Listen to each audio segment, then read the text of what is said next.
Hi guys, yes, it's another book haul. What can I say? I still had that gift certificate and most of the other books I got either otherwise for free or used at a very low price, as low as 50 cents.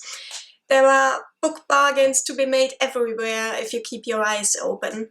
So the books that I got from my certificate were the fancifully named The Illumination of Ursula by Anna-Marie Crowhurst and Paul Takes the Form of a Mortal Girl by Andrea Lawlor.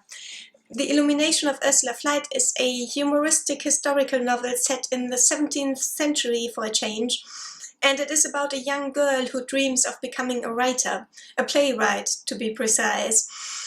Even though she has never even been to see a play, being a decent girl. But what she lacks in experience, she makes up for in determination. The book is a collage of different styles and genres. Parts of it are actually written in the form of a play, which is of course very appropriate. I think this sounds like an utterly charming read. And the Paul Takes the Form of a Mortal Girl is kind of a retelling of Virginia Woolf's Orlando, only the protagonist in this novel isn't born and reborn again through the centuries, but the whole novel takes place in the 90s and the protagonist is a shapeshifter who can change his form and his gender at will. It's supposed to be a very steamy book, at least that's what the critics say. We'll see if their idea of steamy and mine are quite the same. And then I've been meaning to read more Spanish books for quite some time, but I've been quite at a loss as to what to pick up because everything I came across seemed to be either Nobel Prize heavy or complete historical kitsch. But I've been watching some Spanish-speaking booktubers lately, and it wasn't actually that easy to get recommendations from them because a lot of what they read is also in English. But I did find some books and I've bought two of them already. One is Delirio by Colombian author Restrepo. This has been translated into English under the same title, Delirium. This is the story of how a man one day comes home from a long weekend trip and finds that his wife has gone insane. Like sitting on the floor in a stupor, not recognizing her surroundings, kind of insane. And the book is about uncovering what happened to put her in the state. And that means delving into her past and into her family history. I'm reading this at the moment, and for sure the most remarkable thing about this book is the style in which it is written. I'll talk about this more, hopefully already in my February wrap-up. And the second Spanish book that I bought is El Murmullo de las Abejas, The Murmur of Bees in English, by Mexican author Sofía Segovia. This is the story of a family from Linares in northern Mexico, and it takes place during the Mexican Revolution. It is the story of an orphaned boy who gets adopted into this family and who apparently is guided through the world by bees. So there's quite a strong element of magical realism in this book. And another new book that I bought because I have this nonsensical notion that it is somehow wasteful to place an order with just one book in it. Another new book is Winter Count by Barry Lopez of Arctic Dreams fame. This is a very slim collection of short stories about man's relationship to the natural world. I've wanted this for years and I devoured it last weekend. Watch out for this in my February wrap-up. It was utterly lovely. And since I found them for cheap, I bought two of these little Penguin Moderns. The Penguin Moderns are a series of 50 of these small, light mint green colored booklets that each contain a short text or a collection of short texts, usually from one famous author. They are essays or essay collections, but also poetry, short stories, or even folk tales. I bought numbers 28 and 29. 28 is Africa's Tarnished Name by Chinua Achebe, about Africa's image in the rest of the world, or at least the West or the global North. And Notes on Camp by Susan Sontag is about this notion of high versus low culture. These will be perfect for short train rides. They have the right length for a train ride, and they are also nicely small and light in the backpack when I go hiking, for instance. My next two books are German books, and I got them both for free at that little free library where I always find so many gems. The first one is Mephisto by Klaus Mann, son of Thomas Mann. And this is the story of a career, the career of a successful businessman who makes his fortune by sympathizing and collaborating with the Nazis. And the second one is a novella, Ein fliehendes Pferd by Martin Walser. A Horse in Flight, I think, is the English title. This has also been translated into English, just as Mephisto.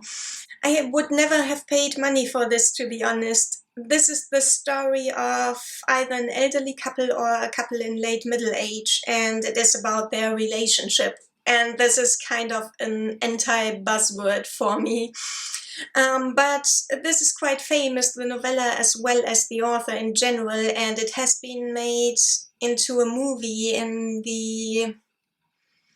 It must have been around 2014, and this movie was well received critically, which of course doesn't mean anything, but it has made me curious. And I'm just going to quickly read this one day and then most likely will just put it back in the box. Last weekend I took a bag of assorted stuff to the Oxfam shop, and of course I browsed their extensive bookshelf and I found this copy of Die Hauptstadt, The Capital by Robert Menasse. It is in pristine condition. I don't think it's been read. The little bookmark was even still tugged in.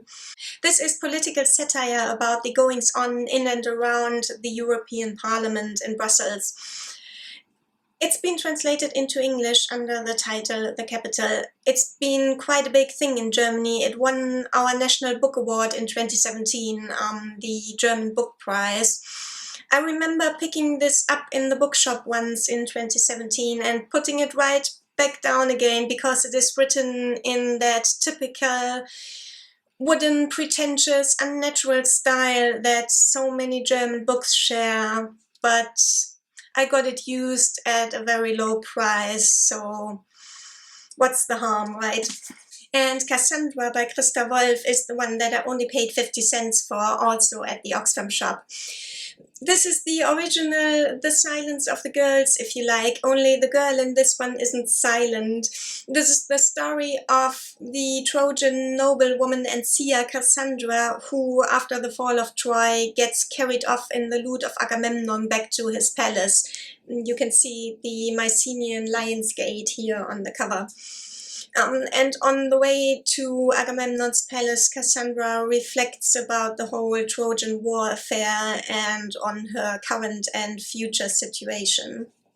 This has, of course, also been translated into English. I'm not sure what the situation is in the case of Daniel Kehlmann's Tyll, which is a comparatively recent release. I got this at an online used bookshop and was surprised to see that it is the hardcover edition and it has a little bookmark, yay! This is a story of the life and times of Tyll Eulenspiegel, who was a very famous jester, but very few facts of his life are known. He was a real person, but he is practically a folktale character by now. The book is supposed to be a romp through Central Europe during the 30 Years' War and supposed to be quite tongue-in-cheek in tone. I hope that the writing style is fun too. For me, that is always where German books fall down. And in that same order, in that online second-hand bookshop, I also ordered a book that I'm sure a lot of you will be familiar with, Fingersmith by Sarah Waters. This is a very Dickensian historical novel set in the Victorian era, and it is about an orphaned girl who is trained as a thief, a fingersmith, but who in this story is sent as a kind of con woman into the house of a noblewoman, or a gentlewoman, ostensibly to be her lady's maid, but in truth as part of a scheme to trick that gentlewoman out of her inheritance. But apparently things go not quite according to plan, because this book is also a romance novel. My last two books, also from that same order, are two non-fiction books. I bought Edgelands by Paul Farley and Michael Simmons Roberts. This is all about those ecosystems that develop in areas that we consider to be somewhere between urban area and countryside or actual wilderness, like abandoned or quiet industrial areas like in the cover image, or railway tracks, motorways, and allotments. And this one's missing its dust jacket. It's A Walk Along the Wall by Hunter Davies. I'll insert a picture of the cover image because it's quite a nice picture. This is an account of a hike along Hadrian's Wall Path, or rather the narrative follows Hadrian's Wall Path, and it is a mixture of trivia and description of everything of interest along the way and of personal memoir.